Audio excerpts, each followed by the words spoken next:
My name is Elaine. I'm the one that Lord has shown great mercy. My hotel started sometime last year, about October. Yes, I was having this discomfort on my chest, but my annual was due, so I just thought, okay, I'll go to the general physician and complain.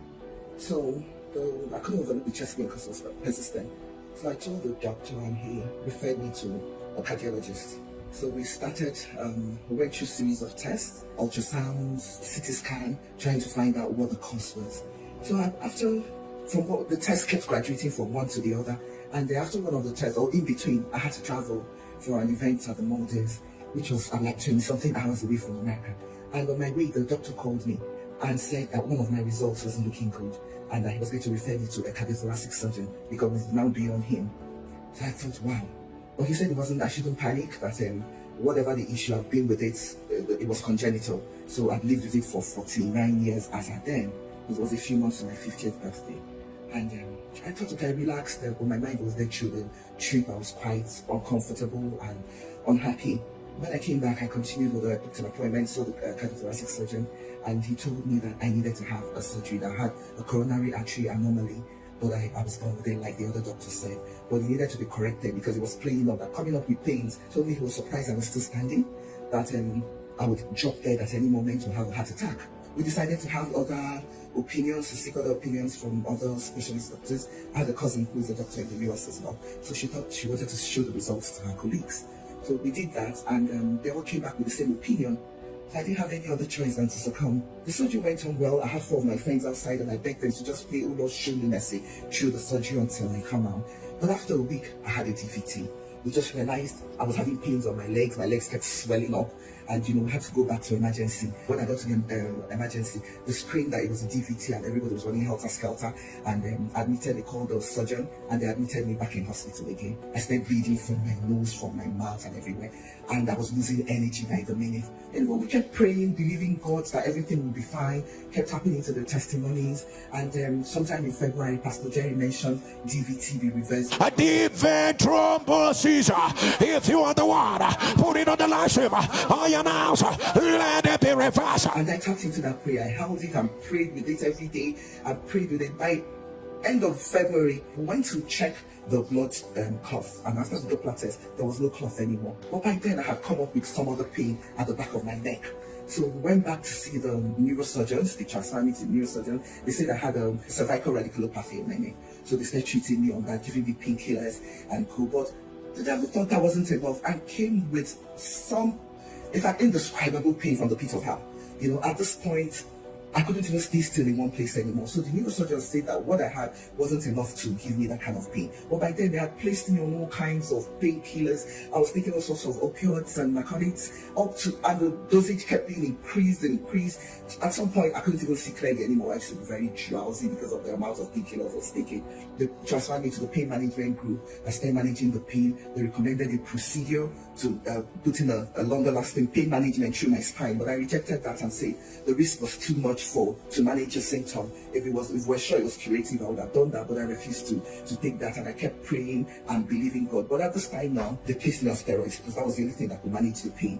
And after 1 week or 10 days of the steroids, as soon as it wears again, the pain comes back all over, and I'll be screaming and shouting. I won't even be able to stay still in one place until they take me back to the emergency and get some shots of those serious painkillers. There was a day I had 3 doses of morphine in 1 hour, and they didn't manage my situation until they called the different doctors, and they kept trying all sorts of things. At this point, I was now moved over to a college of medicine to research further into what was causing the problem. Some suggested it was nerve issues, that maybe I developed some nerve problems from the surgery, but they kept probing. At this point, different doctors were coming. I had a professor tell me one day that send them back to their reading table, and they were going to come back the next day. So the next morning, they came on their watch round. The professor came with the team. The heart team was there as well. The neurosurgery team was there at the same time. But they showed me all the results. They ruled off the neurosurgery team. The heart team also ruled off their case. And after all the tests they did, because they had done everything possible, and I was now left with the other team of professors. They now diagnosed a thoracic outlet syndrome, and told me that I had to go through physiotherapy and the painkillers, but that they're going to do a nerve analysis to pinpoint what the issue was. Good. We started the what is recommended. So at this point they discharged me from the hospital because they were going to give me a Botox, and they couldn't give me the Botox in the hospital. So they discharged me with steroids, managing the pain so that I'll be able to go home. Then come as an outpatient to the talk where I was given the Botox. Well, we took the Botox. The doctors told me that this was to manage the pain, while we had that the nerve analysis may be able to detect what it was, and they'll be able to streamline the treatment at that point. But that physiotherapy was going to help a great deal. I started the physiotherapy because I said the pain was getting worse. So on April 26th, Pastor Jerry said there was a special grace for people with heart-related problems or heart diseases. There is an uncommon healing for anyone with any heart disease. Any heart disease. There's an uncommon healing. There's an uncommon healing. I grabbed that prayer, ran with it, prayed with it every day. Prayed with it, and I was believing that God, that I'll get my healing from that.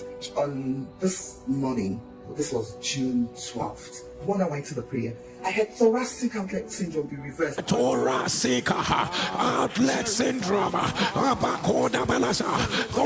outlet syndrome. And if you are the one putting on the live stream, the devil is a liar. I announce, let it be reversed. My God, I screamed. Roy has remembered me. Thoracic outlet syndrome, something I've never heard. In fact, my cousin that was a doctor in the US said she had never heard that. Those were the things they had in medical school, and cramps to pass their exams and all that. So I thought, oh, me with thoracic outlet syndrome. That the fact that Pastor Jerry has said it means that I'm well. After that prayer, time passed.